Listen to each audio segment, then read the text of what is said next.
Christ alone is the mediator. Christ alone is the mediator.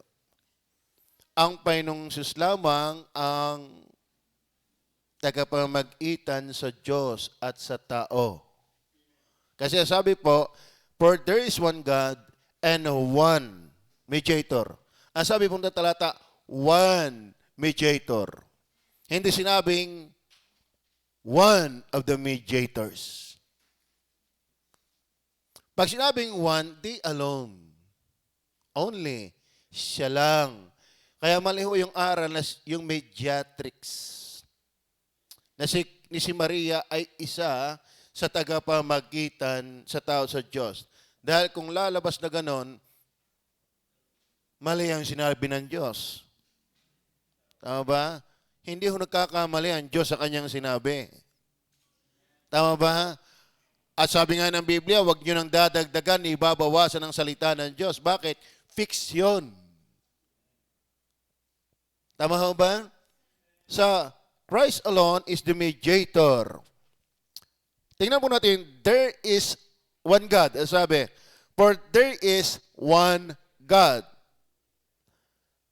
Alam niyo po mga minamahal, ang one God na tinutukoy diyan is, one God is in unity. Alam po natin yan. Mahirap ay pagpilitan ito dahil imposibleng maunawaan at matanggap ito kundi rin sa pamamagitan ng Diyos. Yun pong to say that God is one in unity, yan po yung Trinity. Ano ho? Hindi ho lahat ng isa sa Bible ay ganap na isa. Noong ang lalaki at babae mag-asawa, ang tawag sa kanila ay isang laman.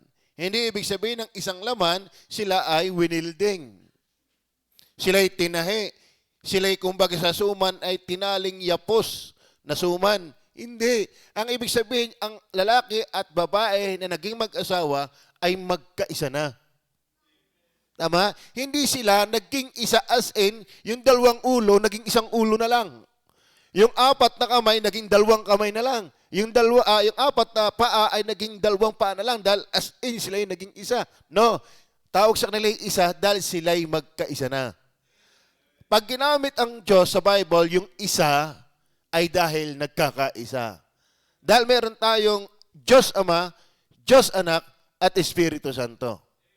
Ngayon, sabi ko nga sa inyo, biyaya po ang maintindihan yan. Hindi ho natin ito kayang ipagduldulan, ipagsiksikan, natanggapin basta ng tao. Kasi yung matanggap ang turo that God is only one in the sense of unity ay favor ng Diyos, biyaya ng Diyos. Are you with me? Kasi sabi ng Matthew 11:27, ang lahat ng mga bagay ay ibinigay sa akin ng aking Ama, at sino may hindi nakakakilala sa anak, kundi ang Ama. Sino may hindi nakakakilala sa anak, kundi ang Ama. Matigas na salita. Wala ikang nakakakilala sa Ama, sa anak, kundi ang Ama. At sino may hindi nakakakilala sa Ama, kundi ang anak. Bakit? Sapagkat wala pa ang lahat, wala pang nililikhang anuman, hindi pa lumilikha ang Diyos, sila na ang magkasama sa walang hanggan. Kaya walang nakakakilala sa Ama, kundi ang anak. At walang nakakilala sa anak, kundi ang Ama. Pero salamat sa padulong talata, ano sabi diyan? At yaong ibiging pagpahayagan ng anak.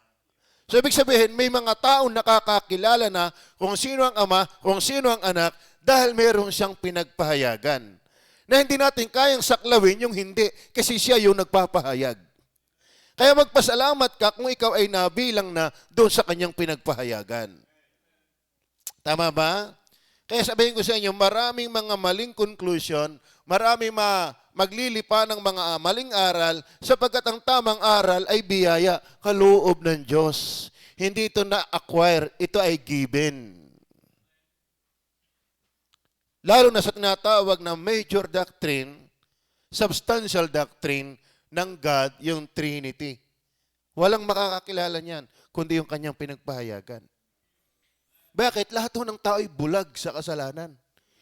Binulag ang isip ng tao ng kasalanan. Hindi lang binulag, pinatay pa. Ang sabi ng 2 Corinthians chapter 4 verse 4, na binulag ng Diyos, small d, ng sanglibutang ito ang pag-iisip ng bawat hindi sumasampalataya. Hanggat hindi ka patutuong mananampalataya, bulag ang isip mo pagdating kay Kristo. At pagdating po doon sa Ephesians chapter 2 verse 1, na binuhay niya kayo ng kayo'y mga patay pa. Dahil sa inyong mga pagsalangsang at kasalanan. Ibig sabihin, dahil sa kasalanan, ang tao'y patay. Hindi lang po ang tao'y mamamatay physical, ang tao'y patay na spiritual. Bakit? Ang sabi ng Roma sa 8:23, sapagkat ang kabayaran ng kasalanan ay kamatayan. Yan din po ang unang pahayag doon sa Genesis. Huwag kang kakain ng bunga ng punong ng pagkakilala ng mabuti at masama, sapagkat sa oras na ikay kumain niyon, walang pagsalang, ikaw ay mamamatay. At tinutukoy pong kamatayan doon ay hindi agad physical. Nagkaanak pa nga sila si Cain at si Abel. Ang namatay kagyat sa kanila ay yung spiritual. Kaya lalo nang tumindi. Una, hindi natin kasabay ang Diyos sa pag-iral. Tama ba? Ang Ama lang at ang Anak at ang Holy Spirit ang magkasama doon. Kaya imposibleng kilala agad natin siya. Pandalwa, makikita natin, anong ginawa ng kasalanan sa buhay ng tao? Ginawang miserable, spiritually and physically. At ang pinakamatindi niyan, hanggang sa impyerno. Pero salamat sa kanyang mayamang habag, minulat niya ang ating isipan. Tama ba? Na tayo bagaman patay ay kanyang binuhay. Kaya ang nakakakilala kung sino ang Ama at ang Anak ay yung pinagpahayagan ng banal na Espiritu. Pagdating sa 2 Corinthians o 1 Corinthians chapter 2 verse 10. Kaya ang daming tutol diyan. Wala tayong magagawa. Kahit naman ako dati, tutol din eh. Tama ba? So given na natin, kaya naman tayo nangangaral, ay baka sila'y kilusin din ng Diyos. Pero yung talagang ipagduldulan, pag letra por letrang talagang isiksik mo sa kanilang kukuti, hindi sa ating kapangyarihan yon. Our part is just to share Christ. Tama ba? Pero ang Diyos ang nagpapahayag niyan based on Matthew chapter 11 verse 27. Are you with me? So, para wag ho tayong malinggal doon sa tinatawag na for there is one God. Nililinaw lang natin. Actually, doon sa Psalms chapter 92 verse 5 and 6, ganito ang sabi, kay dakila ng iyong mga gawa, O Panginoon. Ang iyong mga pag-iisip ay totoong malalim. Yung palang iniisip ng Diyos ay ang malalim, ay di lalo yung siya sa kanyang sarili. Yun lang panukala, yun lang karunungan ng Diyos ay hindi natin maabot. Ay lalo yung mismo siya. Kaya ang taong hangal ay hindi nakakaalam. Ni nauunawan man ito ng mangmang. Kaya mga kapatid, yung maunawaan mo ang Diyos ay dahil din ng Diyos. Tama ba? Kaya biyaya yun. Biyaya yun. Hindi dahil nag-aral ng napakaraming kurso. Ang spiritual understanding ay gift of God. Yan ang tinatawag na wisdom. Are you with me? Ngayon, ating aaralin, bakit ko binuksan inyo? Kasi na-mention yung there is one God. Then one mediator between man and God. So yung Diyos na yon, may isang persona doon, mamaya, naging tao para mamagitan sa Diyos at sa tao. Yan po ang ating makikita. Pero tingnan muna, ano ba ibig sabihin ng mediator? Ano ba ibig sabihin ng mediator? Mediator. Pag sinabi mediator, I go between a reconciler, intercessor. Ibig sabihin, siya yung namamagitan, siya yung gumagawa ng kapayapaan sa pagitan ng magkalaban. Alam niyo ba ang Diyos at ang tao by nature ay magkalaban? No? Lahat ho ng taong makasalanan, kalaban ng Diyos. Hindi lang ho si Lucifer ang kalaban ng Diyos. Dahil sa pag-aaral sa Biblia, lahat ng taong makasalanan naging anak ng Diablo. Mababasa niyo po yan sa John 8:44 and then Ephesians chapter 2 verses 1 hanggang 3. Tayo po ay naging kaaway ng Diyos. Pagdating sa John chapter 3 verse 19, ano sabi ng Biblia? Naparito ang ilaw, ngunit inibig pa ng tao ang kadiliman, sapagkat masasama ang kanilang gawa. Ang tao sa pagiging makasalanan, pagiging anak ng Diablo, ay hindi likas na interesado sa Diyos, kundi kontra sa Diyos. Sa totoo na ho, yun lang taong naliligtas ang nag-giveaway na. Yun lang ang taong ligtas ang umiiyak na kapag nagagawa yung ayaw ng Diyos.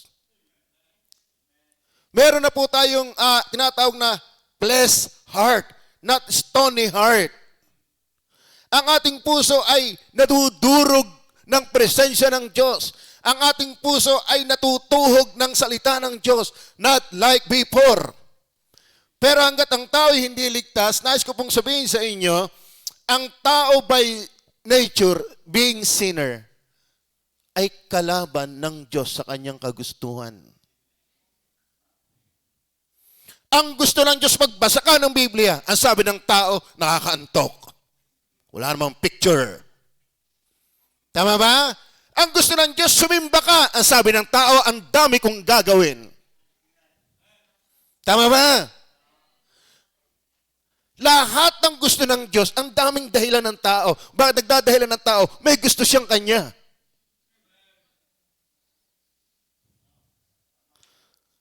Alam niyo ba mga kapatid, kung walang mamamagitan, kung walang gagawa ng paraan para yung tao ay gumusto sa Diyos, upang yung Diyos ay malugod sa tao, wala kang pag-asang pumunta ng langit. Pero salamat, may mediator. At yan ay hindi si Maria, hindi ang binyag, hindi ang relihiyon, hindi ang iglesia. Aliwanag kung sino yon na binanggit ng talata. Si Kristo yon. Are you with me? Sa Romans chapter 8 verse 9, tunghayan din natin. Romans chapter 8. Verse 9 ba yan? Verse 7 kung nagkakamali. Tingnan niyo po. Verse 7. Sapagkat ang kaisipan ng laman. Alam mo yung kaisipan ng laman? Yan yung kaisipan ng mga taong wala pang espiritu ng Diyos. Anong kanilang kaisipan? Pakikipaggalit laban sa Diyos. Ano po ang sabi? Ano ang takbo? Ano ang tukmo ng utak ng tao na wala pang espiritu ng Diyos? Pakikipaggalit. Pakikipaggalit. Alam niyo ba yun? So, ang tao ay kaaway ng Diyos, kagalit ng Diyos. Laban sa Diyos, sapagkat bakit? Ako may hindi galit sa Diyos, di ko nilalabanan ng Diyos. Yan ang akala mo. Ito, paano pinatunayan ng galit ka sa Diyos? Sapagkat hindi ka napasasaklaw sa kautusan ng Diyos. Pwede hindi mo sinasabing ako'y galit sa Diyos? Bakit naman ako magagalit sa Diyos? Akala mo lang. Pero the way na hindi ka nasunod sa Kanya, kontra ka sa Kanya. Kasi akala ng tao, kung wala na argabyadong tao, may hindi nakakalimot sa Diyos. Tagal mo na hindi nagbabasa ng Biblia, di ka nakakalimot sa Diyos. Tagal mo hindi nasimbat, di ka nakakalimot sa Diyos. Katwiran mo yan, pero tindindihin mo ang katwiran ng Diyos. Alam pa pag tao, pangangatwiran mo yan. Pero ano yung katwiran ng Diyos? Tignan niyo sa aming talata, sapagkat ang kaisipan ng laman ay paikipaggalit laban sa Diyos. Paikipaggalit. Ano yung paikipaggalit niyon? Sapagkat hindi napasasaklaw. Hindi napasasaklaw. At diniinan pa, hindi nga maaari. Kalain mo yan? Hindi nga maaari, kaya kung hindi ka bibiyaan ng Diyos, hindi ka kayang supili ng Diyos. Bakit? Hindi dahil sa hindi niya kaya. Ayaw mo sa Diyos. Sa totoo na, ang gusto mong Diyos yung nasa dingding. Yung binubuhat ng tao. Bakit? Hindi kaniya kayang kontrolin. Ikaw ang nakakakontrol sa kanya. Kaya nga ang tao'y gumawa ng kanyang Diyos kasi ayaw sa Diyos na tunay. Yung Diyos na tunay, ayaw niya yung pinasusunod sa kanya. Pero yung Diyos na kanyang ginawa, pwedeng siyang masunod dahil ginawa ko lang ito. Tama ba? Opo. Ang kilala mong Diyos yung ginawa ng tao. Pero yung Diyos na gumawa, nasa isip mo lang, pero hindi mo dinidiyos. Bakit? Di bawal ang sugal. Bawal ang TikTok. Bawal ang Mobile Legend. Bawal ang pornography. Ang daming bawal, kaya ayaw ko yan sa Diyos. Bakit? Ang gusto mo, yung gusto ng laman eh. Hindi yung gusto ng Diyos na banal. Kaya magkaaway ang tao at ang Diyos. Sino ang papayapa? Sino mamamagitan? Kaya kailangan natin yan. Are you there? Paano isang araw ako ay susuko sa Diyos? Paano ang isang araw ang Diyos ay malulugod na sa akin? Na ganyan ang sabi ng Biblia, hindi nga maaari. Hindi kaya ni Maria ang pamag-itanan tayo. Kaya isa pa yung bunga ng pagiging patay at bulag espiritual. Kaya yung magturo, sumapi ka sa aming simbahan at maliligtas, isa pa rin yan sa bunga ng isang patay at bulag espiritual. Maraming mga kathang mali dahil ng pagiging patay at bulag espiritual. Tama ba? Ayan, tingnan natin, ano na tayo? Introduction natin, 1 linggo ulit. Mas magaling naman yung himay, di ba? Naiintindihan natin. Una, ang tanong natin ito, ang pamagat natin, Christ alone is the mediator. Christ alone. Kasi sabi, there is, for there is one God and one mediator. Why only one mediator? Why Christ alone is the mediator? Number one. Bakit si Kristo lang? Yun ay sabi, one mediator. Alam niyo po kung bakit si Kristo lang yan? The name of mediator. Anong puntos natin dito? Hindi naman ho tayo pinanghula kung sino yun. Guess who? Wala namang ganun eh. Sino mediator? Guess who? Hey! Given na yung name kung sino yun. Kaya napakalapastangan at napakamangmang, napakausbaw sa laulang aral na magbibigay ka pa ng ibang mediator, given na yung name kung sino. Di ba? There's only one mediator, pero hindi sinabi, and guess who? Hindi ka pinanguhula kung sino yon. Pakibasa rin natin ang Acts, 1 Timothy 2, verses 5. Tingnan natin For there is one God. So, alam natin yung one God Baka sabihin niyo yung Ama lamang. Kaya inilinaw natin sa introduction pa lang. And one, kaya alone, mediator, between God and men. And guess who? Yun ba sabi? Hulaan nyo kung sino yan. Hindi, sinabi na the man, Christ Jesus. Ba't pa tayo maghahanap ng tagapamagitan sa Diyos? Hindi naman tayo pinanguhula kung sino. Tama ba? Nilinaw na, siguro si ano yan? Si Pedro siguro yan. Siguro yung anghel yan. Siguro yung Holy Spirit yan. Siguro si Maria yan. Hindi nga tayo pinanguhula. Sinabi na kung sino.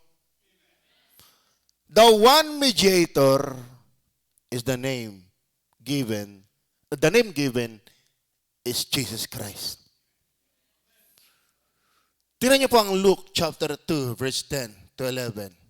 Kaya wala akong pwedeng mamag-itan sa Diyos at sa tao na iba kasi hindi na ho tayo pinanghula. Ibinigay na Tama ba? Kaya kung gusto mong dumating isang araw na ikaw ay ikaw at ang Diyos ay payapa, hindi na magkaaway, lumapit ka kay Jesus.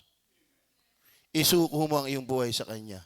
Dahil nawawala ang galit ng Diyos sa iyong kasalanan at sa iyong pagkatao dahil kay Kristo. Siya ang pagpalubag sa ating mga kasalanan. Kaya kung gusto mong manatiling magkaaway kayo ng Diyos, ipagdiinan mo yung relihiyon mo. Ipagdiinan mo kung saan ako'y namatay, doon, nabuhay, nagising doon ako, mamamatay. Ipagdiinan mo ang lahat ng paniniwala mo, pero hindi si Kristo, mananatili kang kaaway ng Diyos. Pero kung gusto mo't ikaw at ang Diyos ay magkaroon ng reconciliation, peace between man and God, believe the Lord Jesus Christ. He can only appease. Christ alone can appease yung conflict between holiness and sin through Christ's death. Are you with me? Yan ang nasabi ng Luke 2 verse 10. At sinabi sa kanila ng anghel, huwag kayong mga takot, sapagkat narito, wala siya ngayon. Dinadalhan ko kayo ng mabubuting balita, ng malaking kagalakan. Kaya dapat ang kaligtasan masaya. Ano? Kasi sabi, malaking kagalakan. Ang laki. Dapat ang buhay na nakikinig ng salita ng Diyos, yung mga ligtas Yung mga ligtas sabi malaking kagalakan, bakit? Mabuting balita Saka nakakita nung makapakinig ng mabuting balita ay mamamatay sa lungkot. Tama ba? Na siyang sa buong bayan. Tingnan po natin, verse 11. Sapagkat ipinanganak sa inyo ngayon sa bayan ni David ang isang tagapagligtas. Guess who? Sino kaya yung tagapagligtas na yon? Hindi naman tayo pinanguhula kung sino yon. Binigay ang pangalan, sino yon? Na siya ang Kristo. Kaya huwag kang maniniwala kay Kibuloy. Hindi guess who ang Bible. Baka pwedeng ang angkin ni Kibuloy. Pero given na kung sino yon. Tama ba? Hindi ang Pope. Hindi si Pastor Eloy. Hindi si Soriano. Hindi si Manalo. Kasi hindi guess who. Given kung sino yung tagapagligtas. Kung sino ang mediator. Given yung name. Maliwanag mo baga? Talata pa natin. Talata pa. Acts chapter 4 verse 12. Pakibasa nga ninyo, handa? Basa.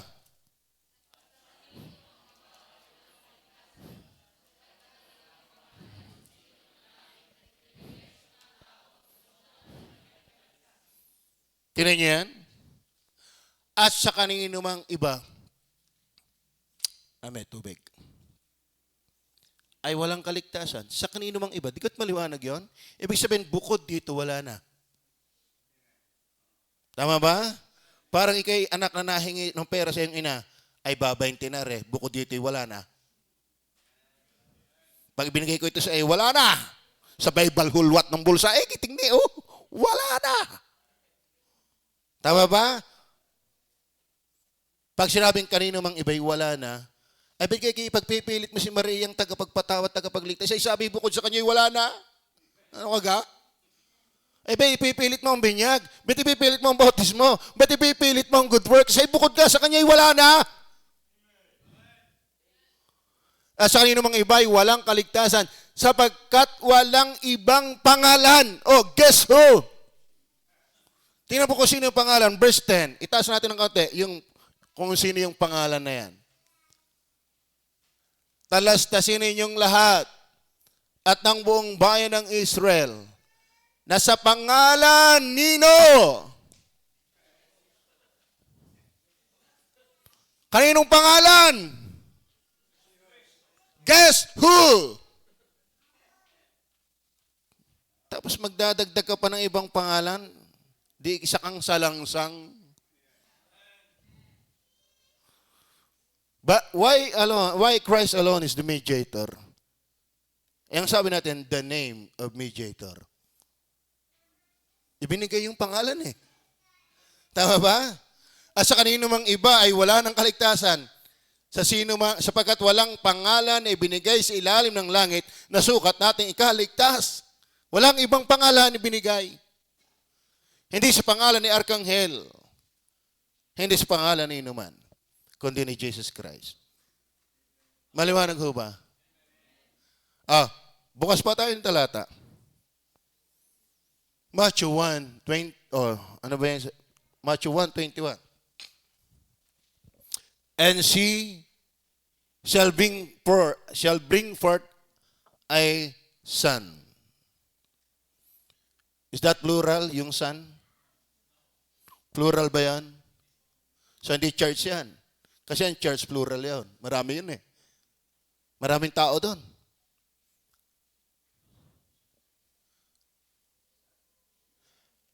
Okay. Are we going again to guess? Yan ba ulit ang sabi ng Bible? Hulaan mo nga kung sino yan? Hindi eh. And thou shalt call his name Jesus.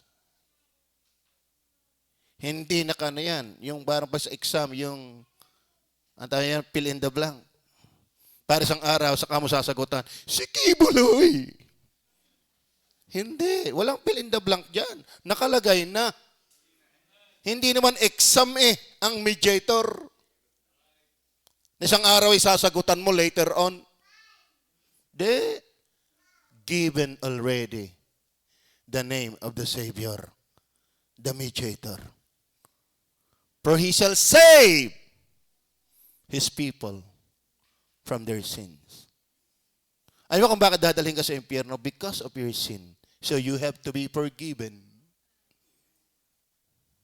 You have to be reconciled.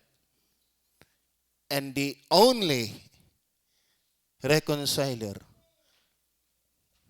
guess who? Kaya nyo bang hulaan kung sino? Kaya pahulaan? Hindi na tayo pinanghuhula. Kaya hindi na kinakailangan ng kubol. Are you with me? Ano pang talata? Acts chapter 10, verse 43. Just to emphasize why Christ alone is the mediator. Pakibasa nga uli ninyo. Handa? Basa.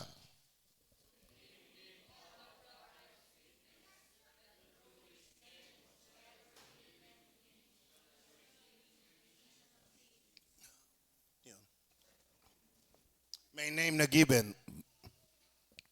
To him give all the prophets witness, mga propeta nagpapatotoo, that through his name, whosoever believeth in him shall receive remission of sins. Are we all settled that Christ alone is the mediator? Bukod pa ba sa kanya, meron pa? Naku, pastor, ako sa inyo kung para ikimaligtas, magpakabait ka. Diyos, ibig sabihin, ang mediator, pagpapakabait. Dinagdagan mo na ang Bible niyan. Masama ba magpakabait? Hindi. Dapat lang, pag akikiligtas, dadaging ka pa ng unsaved na mabait, hindi naman ligtas. Tapos ikaw yung ligtas, yung wala kang bait. Nakakahiya naman yan. Pero kahit pa ikibait na bait, sa tingin mo, sa tingin ng Diyos ay hindi. Bakit ka magkakaroon? Ano pag sinabing mabait? Matino. Ang matino, alam mo, 1 plus 1, 3. Hindi ka? Kasi matino ka, alam mo, 1 plus 1 ay 3. Tama ba yan? Wala sa katinuan yun. Baka si Chris ang mediator. Bakit iba ang tinuturo mo? Hindi ka mabait. Wala kang bait. Pag sinabing mabait, di matino. Hindi mo maintindihan. Si Kristo lang pinapakilala ng Biblia ang siya mediator. May iba kang ipinipilit. Di wala kang bait. Tama ba? Tama ba? Kayo ba'y mabait? Kayo ba'y may bait na? Pastor, babago pa lang ako sinisibulan. Ibang bait yon. Are you with me? Okay, number 2. Why Christ alone is the mediator, not only the name I given, but also the nature of mediator. Alam mo kung bakit si Kristo lang? Wala kasing pwedeng maging katulad ni Kristo sa kalikasan na siya'y Diyos at tao at the same time. Kasi siya'y mamamagitan sa Diyos, sabi ng tao, sabi ng talata, for there is one God and one mediator. Ano ang kanyang pamamagitanan? Sa pagitan ng ano? Ng Diyos at tao. Kaya walang tao mamagitan sa Diyos at tao. Dahil hindi naman siya mamamagitan sa tao at sa tao. Kung tao at tao lang, ang kailangan natin tao lang. Kung Diyos sa Diyos, ang mamamagitan ay Diyos sa Diyos, ay hindi mo magkakaaway ang tatlong persona. Ang magkaaway tao at ang tatlong persona dahil ng kasalanan. Kaya ang mamamagitan dapat ay Diyos at Diyos na tao. Ay sino baga sa Biblia ang tinuturo na Diyos na tao pa? Ito yung Diyos na nagkatawang tao. Kaya walang ibang pwedeng maging mediator. Kasi si Maria, tao lamang. Hindi siya ina ng Diyos. Ina siya na nagkatawang taong Diyos. Maliwanag ho baga? Tingnan ang senaryo ha, sabi ng talata, para maintindihan natin, the nature of mediator. For there is one God and one mediator between man and God, the man, Christ Jesus. Ang nature ng pamamag-itanan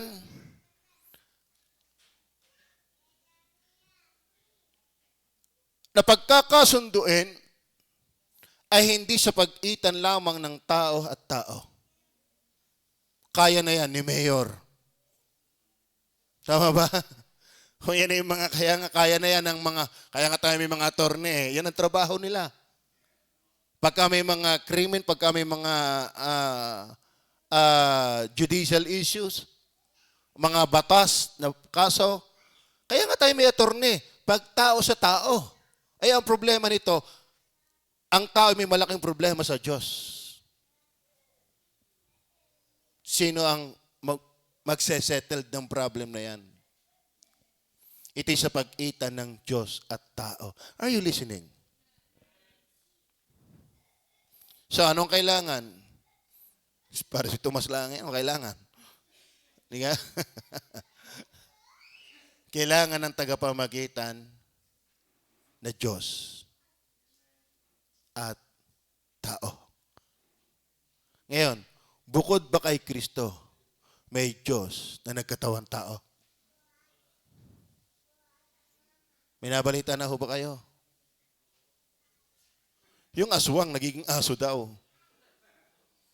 Ayun, ewa. No? Kaya ginakita yun ng aswang. Huwag kayo tumingin sa akin. Matagal na ako tikbalang.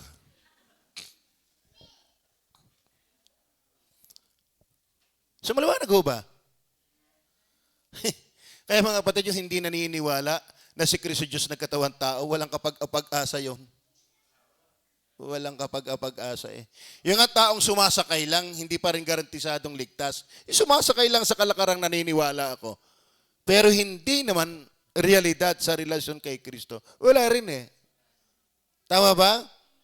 So dapat malaman natin na kaya si Kristo lamang ang mediator kasi si Kristo lang yung Diyos na nagkatawang tao. Pansinin natin ang John chapter 1 verses 1 hanggang 3. Tingnan po natin. Nang pasimula siya ang berbo.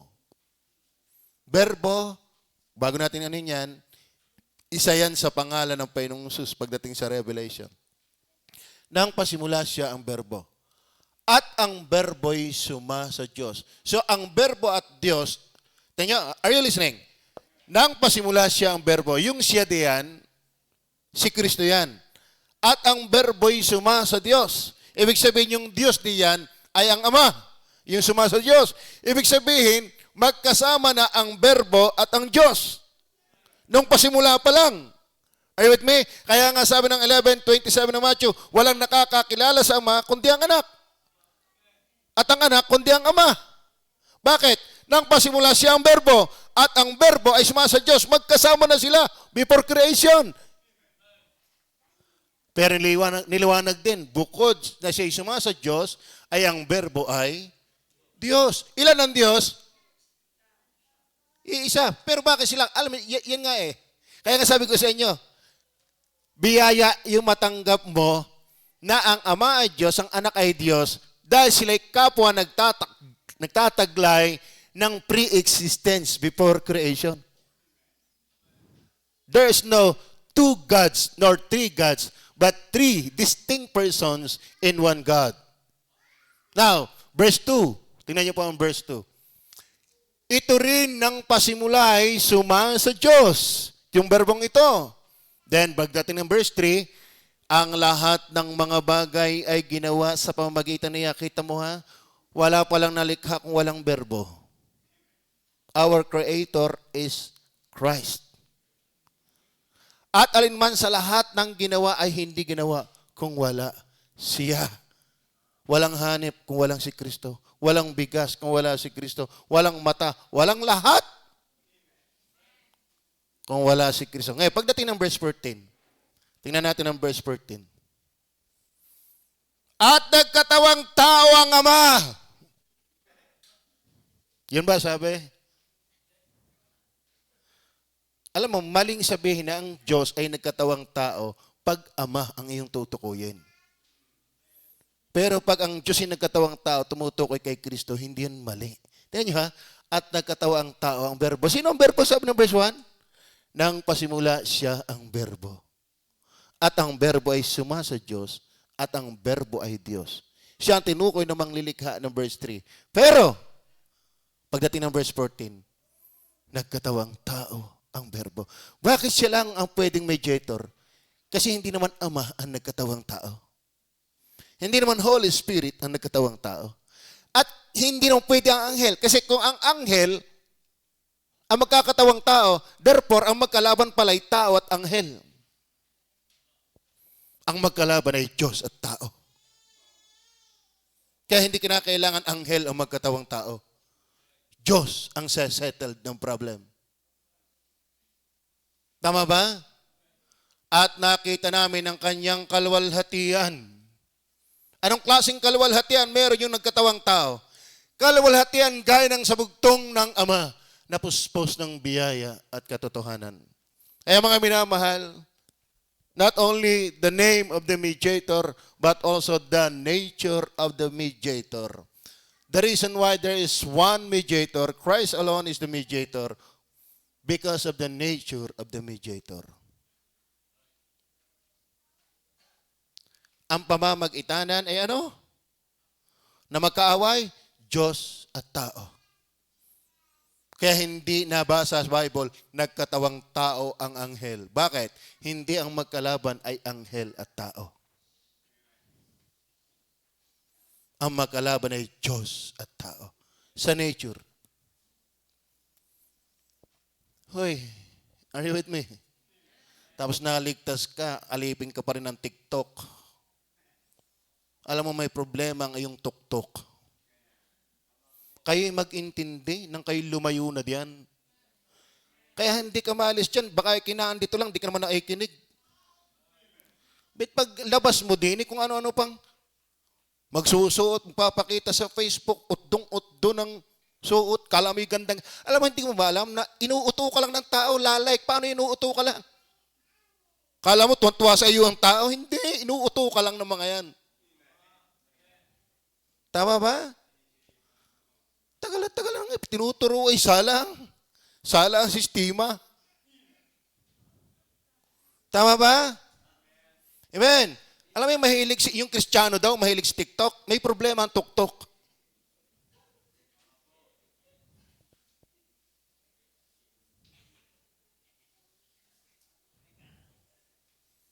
Amen. See, alam mo, dito, I promise, by the grace of God, hindi natin basta pinapasadahan. Gusto natin makaabot sa ating kaluluwa, sa ating puso. Kaya pag alis natin dito, meron tayong puhunan kahit paano para wag maging matigas sa kalooban ng Diyos at magbabago sa Kanya kahit tayong mahina. Yan ang purpose ng ating pagpunta dito eh. Kumbaga sa cellphone, tayo china-charge kasi nalolobat tayo. Tama ba? Kayo ba'y nagbabasa pa ng Bible? Ako lungkot. Sa totoo na po, hindi maagdaling mag-aral ng Bible. Tama ba? Kaya if ever you listen carefully. And how can I know for sure that you do not listen? Pagdating ng Lunes, ano nangyayari sa'yo? Pagdating ng Miyerkules, nasaan ka? Nakitindi ako si Crisipi. Panginoon siya, ang dakila niya, kaya ako hindi makaka-attend. Paano marireconcile yun?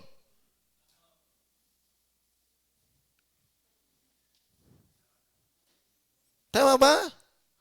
By nature, pag kumain ka ng kanin, ano mangyayari sa'yo? Dighal. Tapos mamaya, palaki ng palaki ang katawan mo. Bakit? Yun ang mangyayari talaga kasi kumakain ka eh. Kaya kung kumakain ka ng salita ng Diyos, dapat nalaki ka na. Tama ba? Kaya yung TikTok nawawala na yan. Yung pagpapakita ng iyong mukha, ng iyong katawan sa Facebook, na payat naman, hupyak naman ang mukha, wala naman kayo tsura, di ka nahiya sa iyong kalis. Inuuto ka lang ng mundo, oy. Tinan nyo, ilagay mo ang breast ka kung naglalike, but pagkakatawan mo ang dami kasi inuuto ka ng mundo. Ikaw naman, nagpapauto. Ano tawag sa'yo? Di uto-uto. Tama ba? Tama ba? Nagkaroon ako ng problema sa pagkakatulog. Hindi agad makakatulog. Sabi ni Sir Joy, inumin mo pastor itong yung Guayubano wine. Wow. Kaya kami nakaipon ng maraming bote dyan. Ginagamit namin sa rep. Nauto ako ni Joy. Sa totoo na, ako napapatulog talaga ako. Pag ako nainom niya, ang sarap ng tulog ko. Kasi bakit pampatulog daw? Di ako ngayon nakakatulog. Ba't si Chris Pampatino? Ang tanong natin, ka ba? Tama ba? Kung yung Guayubano wine, pampatulog, kaya ako nakakatulog. Ay si Chris nagpapabago ng buhay. Ang tanong, nabago ka ba niya? Tama ba? Tama ba? Kung hindi ka nababago, tiyak hindi ka nakikinig. At kung nakikinig ka, hindi nakakapasok sa iyo, siya sa atin mga relasyon mo sa Kanya. Baka hindi ka paligtas. Are you with me? Amen. Alam mo, kaya natalab sa iyo ang hawot, dilis, fried chicken, kanin na kinakain mo kasi buhay ka eh. Pakainin mo yung patay, walang mangyayari. Kaya kung kinakikinig na preaching, walang nangyayari sa iyo, baka patay ka pa. Are you listening? Baka patay ka pa. Are you with me? Listen. Listen. Hindi ako ang nawalan. Ikaw. Ay sa pag-aaral ko pala ako'y natutuwa na. Di ka ang kawa-awa. Tama ba? Tama ba?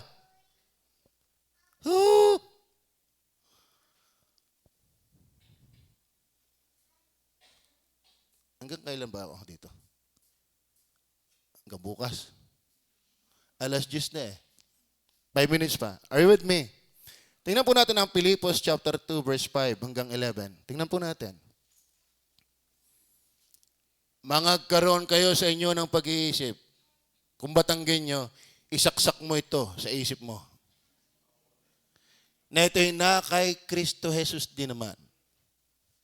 Ito'y kaya niyong, ano ba ibig sabihin niya? Kasi may magkaaway din yan. Kaya, yun daw si Galot, yun daw mitya ng pag-aaway ay kataasan, pride. Kaya pala ang tao nag-aaway dahil ng pride.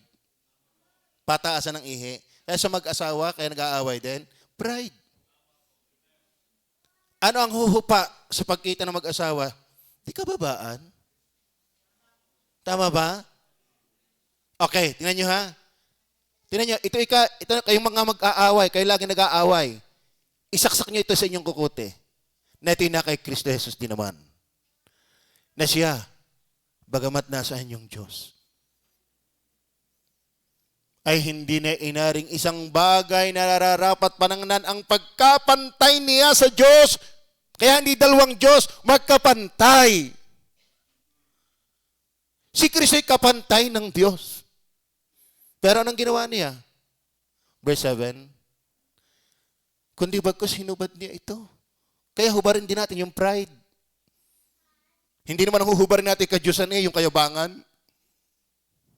kataasan, at nag-anyong alipin. Tingnan niyo ha, siya'y kapantay ng Ama, pero hinubad ang kanyang pagiging Diyos. Sa madaling sabi, hindi inalis ang pagiging Diyos dahil hindi naaalis yun. Hindi niya halos pinairal ang kanyang pagiging Diyos. Alam mo, nung siya'y sinasampal, kung pairalin niya, tunaw yung nasampal sa kanya. Tama ba? Nung siya'y niluluran, kung pairalin ng kanyang Diyos, isang imikli na tilapon sa impyerno yun. Binigyan na niya ng pagkakataon ang kadiliman para siya'y mamatay, para sa kaligtasan natin. Nagtimpi siya ng pagpipigil laban sa kasalanan. Siya'y mistulang tupa sa patayan na walang imik. Masunod lang ang kalooban ng Ama hanggang sa kamatayan para lang tayo'y maligtas. Kasi pwede nang may kumatawan sa atin na walang kasalanan. Siya yung kordero ng Diyos, nag-aalis ng kasalanan. Bakit siya'y walang kasalanan? Para sa ating makasalanan. Are you with me?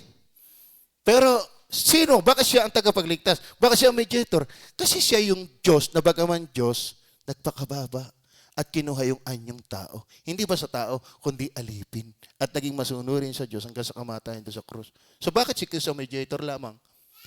Kasi siya yung kapantay ng Diyos na nagkatawang tao. Bakit ganon? Ang pamamag-itanan ay Diyos at tao.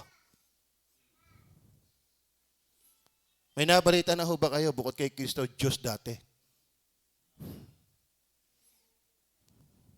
Ngayon ay demonyo na. Are you with me? Maliwanag ho ba yan? Romans chapter 8 verse 3. Romans chapter 8 verse 3. Last verse. Dalawa lang muna tayo. Para ako naman ay wala ding isipin masyado sa linggo. Ay, biyaya din yung series eh. Bakit gang probinsyano? Hanggang ngayon yata ay palabas pa. Tama ba? Ano sabi? Sapagkat ang hindi magawa ng kautusan. Alam niyo, wala sa ating sino mang kayang gumawa ng kautusan. Bakit? Ang sabi ng Biblia, sino mang gumagawa ng kautusan, pero natitisod sa isa, ay nagkamali na sa lahat. Sabi ng Ninong Kone, binigyan niya ng ilustrasyon yung ating jeep, yung 4DR5. Iba daw ang 4DR5 kaysa doon sa ibang mga makina. Kasi, yung iba daw piston ng ibang makina, pag nasira ang isa, pwede mong palitan ng isa. Yun ang kasain, yun ang disenyo ng makina. Pero ang 4DR5 daw, kung nagsasabi ng totoo sa Ninong ko, baka ako yung kanyang inuutula. Ano? Yan daw, pag nasira ang isa, palit na lahat. Hindi katulad ng ibang piston, ng ibang disenyo ng makina. Na pag nasira ang isa, pwedeng isa lang ang aayusin.